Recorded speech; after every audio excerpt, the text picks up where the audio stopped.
ओम नमो भगवते वासुदेवाय नमः। होली दहन की कथा। होली की पूर्व संध्या में होलिका दहन किया जाता है। इसके पीछे एक प्राचीन कथा है कि असुर हिरण्यकश्यप भगवान विष्णु से घोर शत्रुता रखता था। इसने अपनी शक्ति के घमंड में आकर स्वयं को ईश्वर कहना शुरू कर दिया और घोषणा कर दी कि राज्य में केवल उसी की पूजा की जाएगी।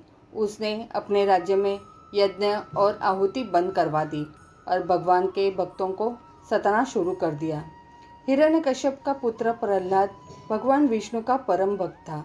पिता के लाख कहने के बावजूद प्रहलाद विष्णु की भक्ति करता रहा।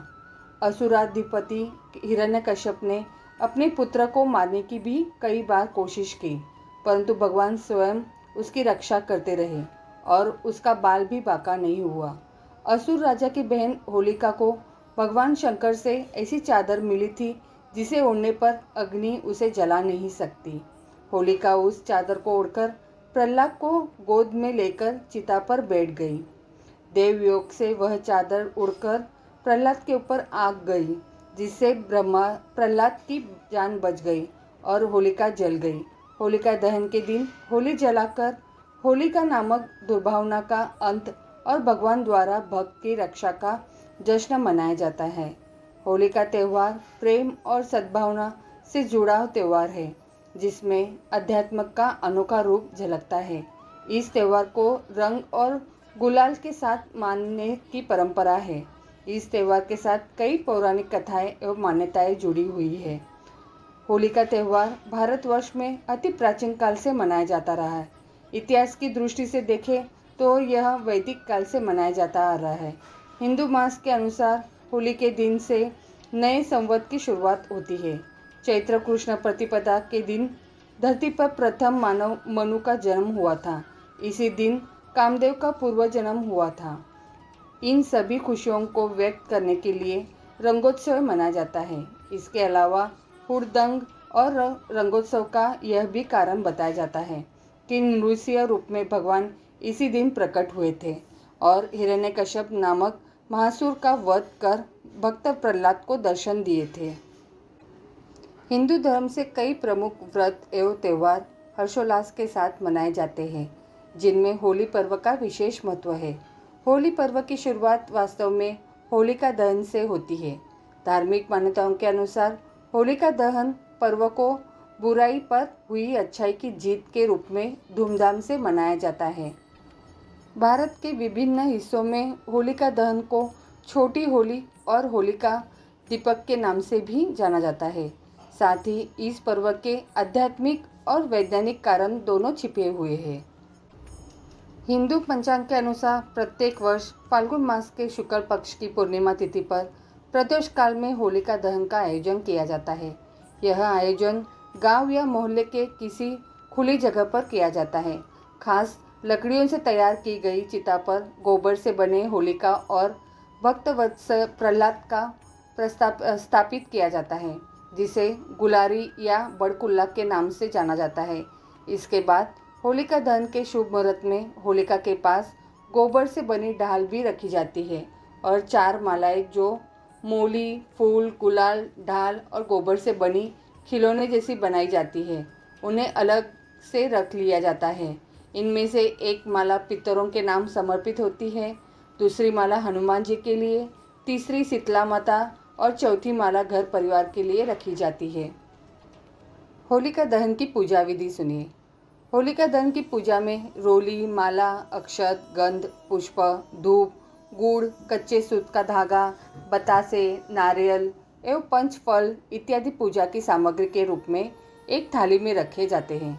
इन सभी चीज़ों को होलिका दहन के समय होलिका के पास रखा जाता है। फिर श्रद्धा भाव से होलिका के चारों ओर 7 से 11 बार कच्चे सूत के धागे को लपेट दिया जाता है। होलिका दहन के बाद सभी सामग्रियों को एक एक करके होलिका में आहुति दी जाती है और फिर जल से अर्घ्य प्रदान किया जाता है। इसके पश्चात होलिका दहन के बाद 5 फल और चीनी से बने खिलौने इत्यादि को आहुति के रूप में समर्पित करने का विधान है।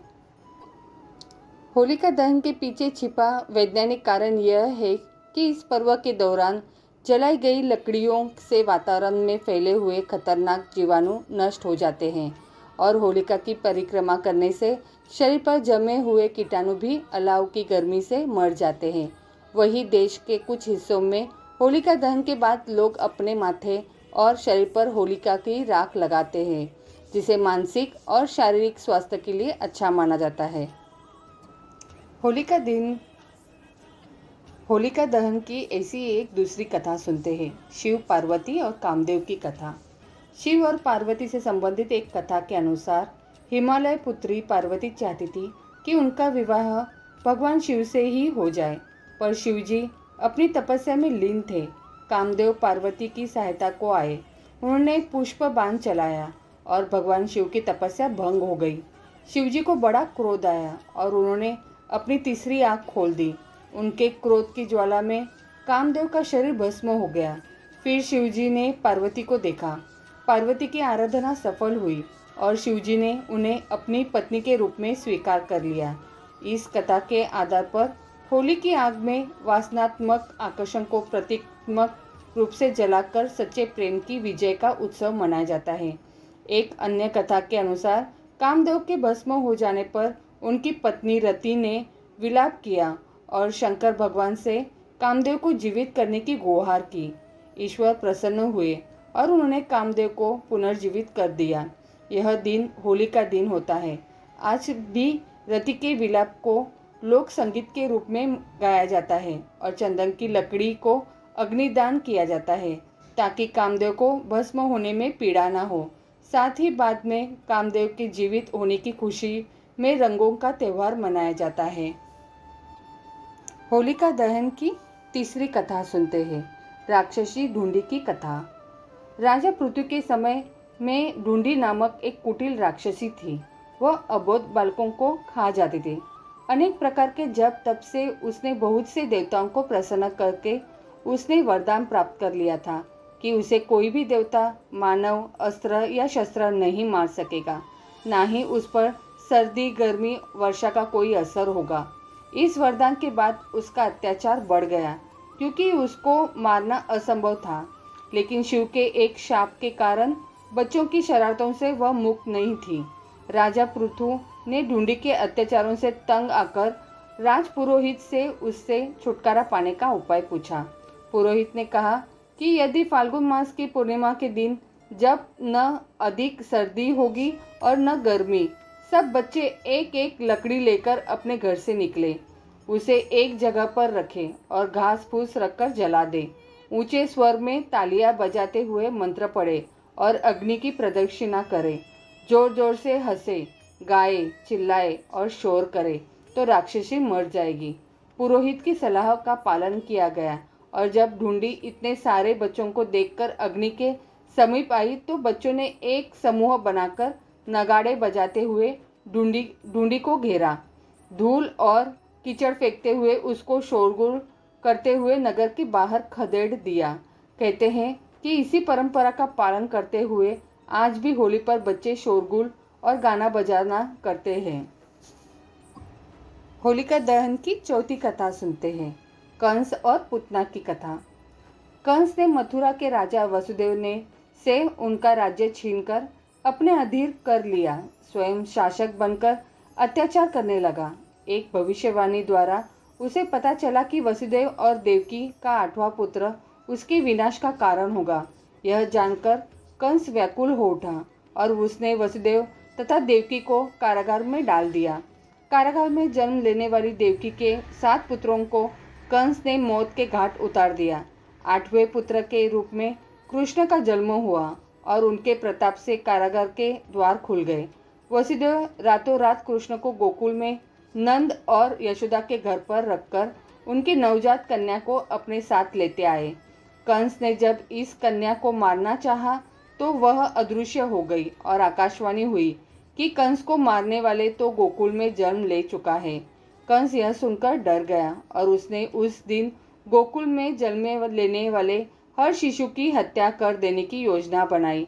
इसके लिए उसने अपने अधीन काम करने वाले पुतना नामक राक्षसी का सहारा लिया। वह सुंदर रूप बना सकती थी और महिलाओं में आसानी से घुल मिल जाती थी। उसका कार्य स्तनपान के बहाने शिशुओं को विषपान कराना था। अनेक शिशु उसका शिकार हुए, लेकिन कृष्ण उसकी सच्चाई को समझ गए और उन्होंने पुतना का वध कर दिया। यह फाल्गुन पूर्णिमा का दिन था, अतः पुतना वध की खुशी में होली मनाई जाने लगी। होलिका दहन की 5वीं कथा सुनते हैं। अंतिम कथा, राधा और कृष्ण की कथा। होली का त्यौहार राधा और कृष्ण की पावन प्रेम कहानी से भी जुड़ा हुआ है। वसंत के सुंदर मौसम में एक दूसरे पर रंग डालना उनकी लीला का एक अंग माना गया है। मथुरा और वृंदावन की होली राधा और कृष्ण के इसी रंग में डूबी हुई होती है। बरसाने और नंदगांव की लठमार होली तो प्रसिद्ध है ही, देश विदेश में श्री कृष्ण के अन्य स्थलों पर भी होली की परंपरा है। यह भी माना गया है कि भक्ति में डूबे जिज्ञासुओं का रंग बाह्य रंगों से नहीं खेला जाता। रंग खेला जाता है, भगवान का रंग खेला जाता है। ये सद्भावना बढ़ाने के लिए रंग होता है प्रेम का, रंग होता है भाव का, भक्ति का, विश्वास का। होली उत्सव पर होली जलाई जाती है अहंकार की, अहम की, वैर द्वेष की, ईर्ष्या मत्सर की, संशय की, और पाया जाता है विशुद्ध प्रेम अपने आराधक का, पाई जाती है कृपा अपने ठाकुर का। तो बोलो प्रेम से राधे राधे।